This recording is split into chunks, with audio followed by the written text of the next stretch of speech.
In today's video guys, I'm gonna show you how to fix Telegram problem. So if you have any problem on your Telegram, this video is gonna help you a lot.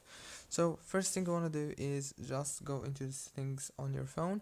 When you open the settings on your phone, as you can see right here, you will find many options. So all what you wanna do is just click on the apps here, go to the apps, and after that all what you wanna do now is actually so easy. Scroll until you find Telegram, click on Telegram like that, and after that what you want to do is force stop the app here in the top. When you force stop the app, now the app is going to be stopped in running in the background of your phone. So all what you want to do after that is go to the storage and click on this manage space, and after that your storage is going to be cleared. As you can see, go back again, click on clear cache, and then go back to the settings on your phone, go to the wireless and networks, enable the airplane mode for 2 minutes, and after that disable it and restart your phone. Don't forget to like, subscribe. Thank you for watching.